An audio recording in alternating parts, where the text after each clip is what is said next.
This is Carl at National RV Detroit, and I'm going to walk you through this 2014 Salem Model 32 BHDS. Okay, we're on the door side of the trailer, and I'm moving towards the rear. So you have power stabilizer jacks right here.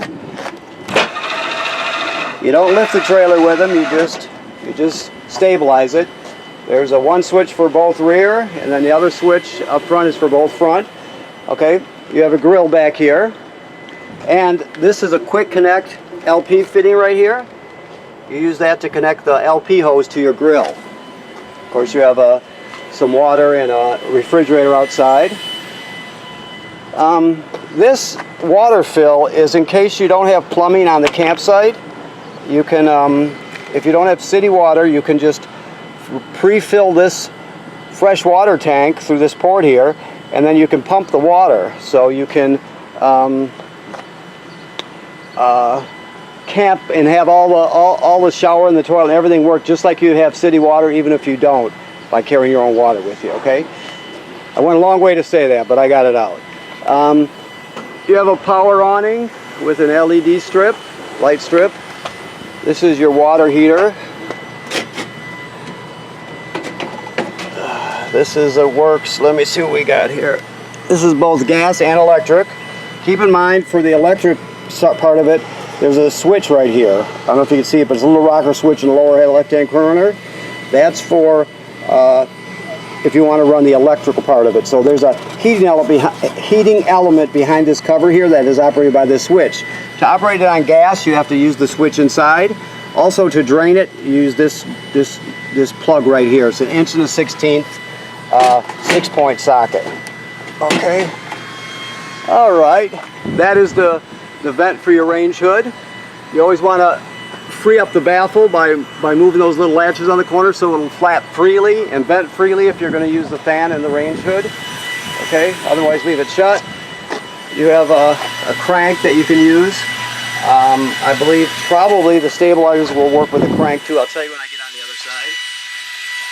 Okay, you've got a deep 2 LP tanks. You got a power tongue jack. Okay, that crank that I just showed you, that will work. If you were to pull this plug out, it'll work to crank this power tongue jack manually if you have to. You can just put the crank that I just showed you right on there and it'll crank it in case you have a power outage. You got a deep cycle marine battery. And let me look down here. You can crank these manually, but you need a different style crank. But just keep in mind you can do it. The stabilizers I'm talking about. Okay. Just in case. Okay, so you got a 30 amp power cord. All right. This is your city water connection. This is how you're going to get water to your trailer 9 out of 10 times. You're just going to hook up the city water and turn it on and you're all set. You'll use the freshwater fill and the onboard water pump in the cases where you don't have city water on a campsite. Okay. Also, you've got 2 gray tanks, a galley tank and a bathroom gray tank. That's sink and shower water. Then you have a black one right here. You see the valve? That's for toilet water and waste. So you're going to hook your hose up to here. You pull the black one first, always, and then you use the gray ones to wash out the hose of the black toilet water and waste. The gray tanks have dirty water. They're just not as dirty as the black water. So that's how you dump it. Let's look around 1 second here. Get my bearings straight. Okay, I just wanted to look on the other side here. So you have to, while I'm standing back here, you have to go on your roof and inspect your roof 3 times a season is the most common. So figure in the spring and in the fall, once in the middle of the summer, go up there, have someone else go up there, look at all the sealant down the roof, make sure there's no crack in your separation starting anywhere. If you see it, some year you will see it, that's why you inspect it. You can just have it taken care of. It's very simple to touch it up. You don't have to redo the entire roof, just the area with the crack in your separation. Okay, excuse me, Amanda. It's my co-star, Amanda. Okay. So we're still cleaning here as we do this, so I'll start back here, I guess. Well, maybe I won't. Maybe I'll start up here. Okay, look around. Okay, so this is your control panel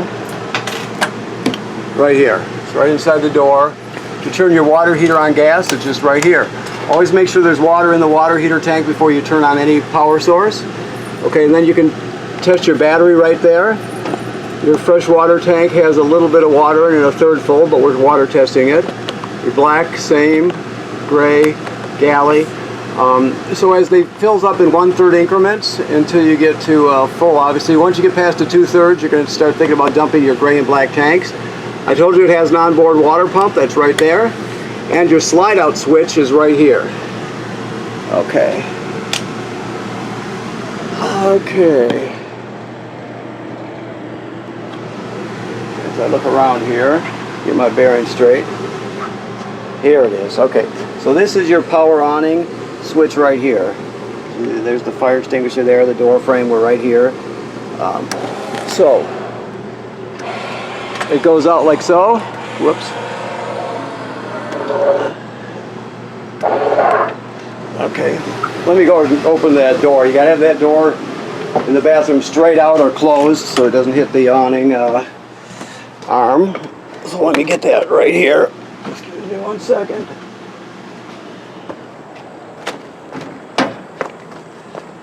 Okay.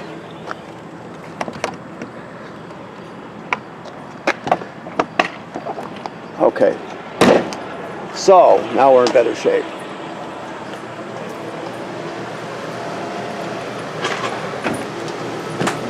So let me try that again. Excuse me, go ahead. So it extends like so. You'll take it all the way out. It goes out 8 feet. You'll see the awning tube when you're all the way out. Never leave it out unattended. If you're not going to be at the campsite, roll it in so you don't damage the awning with the wind or weather or whatever. Okay. Got an older DVD player. Of course, it doesn't have Bluetooth or anything like that. It's just a basic player.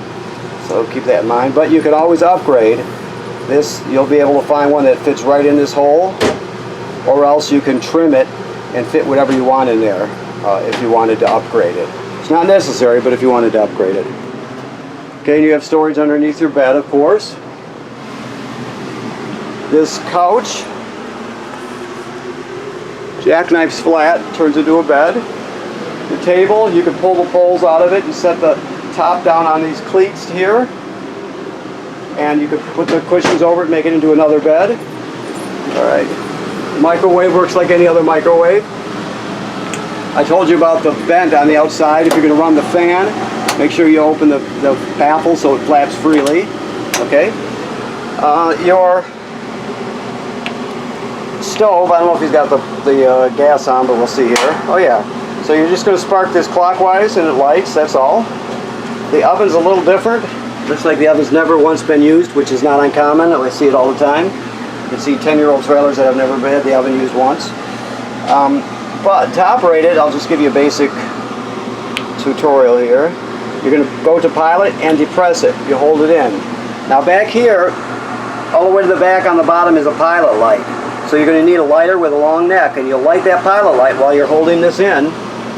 And once the pilot light lights, you're still holding this in. You wait another 10 seconds or so, and then you go to operating temperature. It'll cycle on and off like an oven does, but when you go to off, obviously the flame goes off, but so does the pilot light. So you got to relight the pilot light each time you use the oven. Your refrigerator is a Dometic gas absorption refrigerator, which means it'll run on 110 AC power, or it'll run on LP gas. So you have on, like so. Right now we're on auto. You can go from gas to auto. So auto means electric. The reason they call it auto is because it automatically searches out electricity. If it can't find it, it'll automatically switch to gas. But electricities always take parameters, so it'll always use it if it finds it. Or if you're camping and you're out adventuring for the day and you have a power failure at the campsite, it'll automatically switch over to gas so you don't spoil the food. You can run it dedicated to gas by doing that, but auto, if there's no electricity, it'll automatically switch over to gas. All right. The only other thing to know is this thing's called a thermistor right here on the fin. the thermistor is actually the part that's on the end of that wire there. So this is just a clip. So basically the higher you go, the colder the refrigerator is, so you want it up till that wire is taut. And that's generally where you're going to keep it. The higher you go with it, the cooler. The lower you go with it, the warmer. Okay? This is your LP detector here. Right there. Let me look around for a second. See what else we got. This is a carbon monoxide detector here. And a smoke detector there, of course. Okay. Also, we're looking up here, there's, let me see, you got it looks like you got 5.1 surround sound, I would think. There's probably a subwoofer in here somewhere too, I would bet. I don't know that for a fact, but from past experience, I would think there is. It's usually concealed in a cabinet somewhere.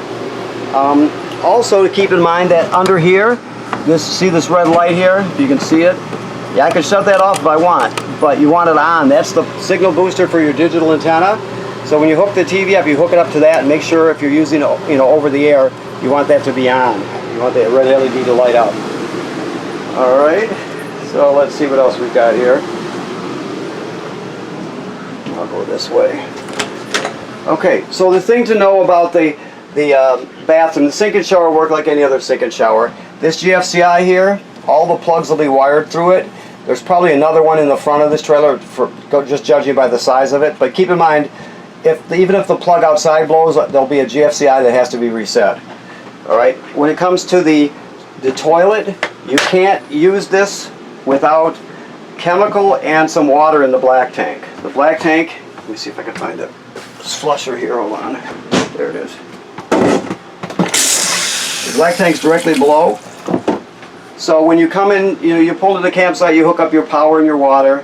Then you're going to come in here and you'll take your chemical, whichever brand you use. You'll read the directions. You put one dose right in there.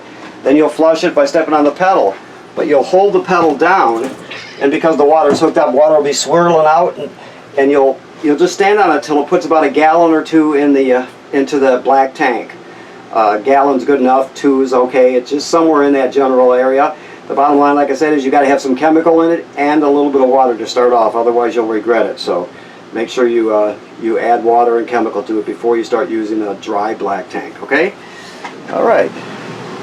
This device here is the power converter right here. This converts 110 AC to 12 volt DC. So you can see on this side you got regular household style circuit breakers. Right, and then the power is converted over to 12 volt DC here. You got 12 volt fuses here. Okay, and they're all labeled, so are the breakers. If any of these fuses were to blow, they'll actually light up, so you could actually see them through this tinted plastic here, so you would know that a fuse blew. Also, when you're plugged in, this is a battery tender. It'll always keep your battery up front charged as long as you're plugged into shore power. Okay, this is another switch for your slide room, for your bunk room. The bunk room, obviously, this jackknife's flat into a bed, or you can just use it for the kids to sit on. You can fold this up and out of the way up on an angle. You can hang a TV here, or set a TV there, and you got, let me see if I can get a picture of it. You hooked up to the digital antenna there also. So it's got everything you need. Okay, also this is your thermostat here. So it's simple. You're just going to push mode. You can see this one lights up. We're on cool, obviously, right now. Fan is just the air conditioner running without the compressor. It just circulates air. And of course, furnace. There's a lag time every time you call for another appliance. So give it a good 6 seconds before anything's going to happen. But you can obviously it'll light up whatever you're using will light up. So I'll just go back to cool and leave it there. Okay. All right. I think we might have it here. The TV spins around so you can see it in the bedroom. Your emergency window, and if you have to escape during an emergency, you're going to push this all the way through. And then you're going to grab hold of this tab. I already broke it. You grab hold of this tab and pull the screen out. There's no tab there now, but there's nothing I can do about it. It's a used trailer, and I just broke it. But anyway, that was brittle plastic, obviously. But the bottom line is, grab a hold of it and pull the screen out. That's the important thing. And you can just exit that way if you have to. Okay. Boy, I broke their trailer already.